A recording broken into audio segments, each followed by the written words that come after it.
From my perspective, since 2011 at least, there has emerged a new left-wing consensus that was of a different character to the old consensus. It seemed to appear out of nowhere in the Obama era, after the turn of the new decade, and then accelerated once he was re-elected, though I can't think it has much to do with him directly. The story of this apparently new form of left-wing thought is the story of the social justice warrior, and it's the story of the universities, and it's the story of feminist heresies.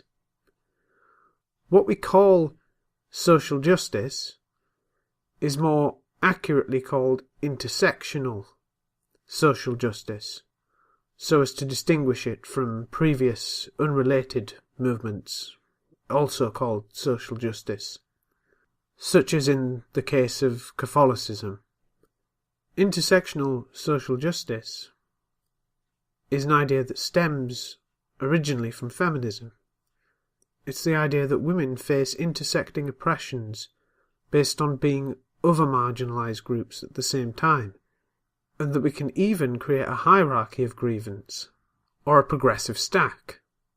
In any circumstance, it will identify a victim and then identify an oppressor. You're a white man! So as to identify a social hierarchy that needs tearing down.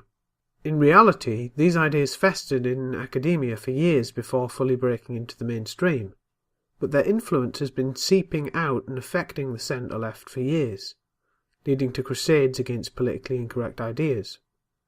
However, it is fair to say that before the acceleration event that might be dated to 2012, there was at least a good degree of separation between this fringe left and the mainstream left, same as there always has been in the economic realm. It seems, however, that the lines are blurring, and that in the past 4 years in particular, intersectional social justice has been coming out of the influential but fringe spaces and taking over the mainstream left. It has moved from the universities to the media, possibly due to a generational change.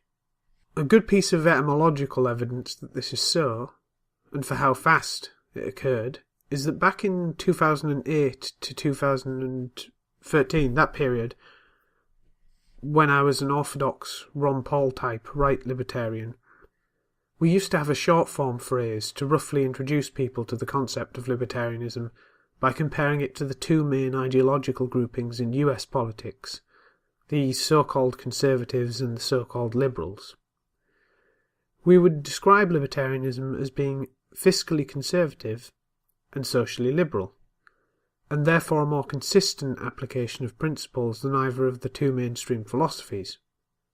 By being fiscally conservative, you are for freedom in the economic realm, like a conservative, but by being socially liberal, you are also for freedom in the social realm, like a liberal. Now let's check whether that phrase still makes any sense today. You'll quickly notice that it doesn't, because the mainstream left is no longer permissive on social issues, like it was back in 2008, and even perhaps up to 2011. The mainstream left has absorbed radical ideas on culture, gender identity and race relations without even blinking an eye or acknowledging the change. We also used to say that conservatives stayed out of your pocket, liberals stayed out of your bedroom, and libertarians stayed out of both. This measuring stick also shows that something drastic has happened. Now mainstream leaders name-drop Gamergate, talk about the wage gap in terms of discrimination, and laws are passed in favour of affirmative consent. The group who Americans call liberals, who I will only emblazon as progressives, out of a refusal to cede liberal history to these cretins, have become the main version of social conservatives, just as puritanical, just as dour-faced, and just as hateful of life, energy and fun. And it has been a worldwide change because of the internet. All across the world, centre-left parties have been infected by these fringe-left ideas. This has eventually led to a turning point, of course, as many of us knew it would, where they would have to choose between these policies and success. And it seemed they went so far as to choose the former over the latter. So where did this craziness come from originally? It didn't just pop into existence in 2011-2012. That's just when it started attacking communities I belong to, Long before then, it had been slowly dripping its poison into the mainstream and influencing a corrosive environment of political correctness. Let's look into that. The next video will begin an approximate timeline of social justice, as I gather it, and how its influences coalesced into making it into the political force it is today, and how it overcame and replaced the mainstream liberal left.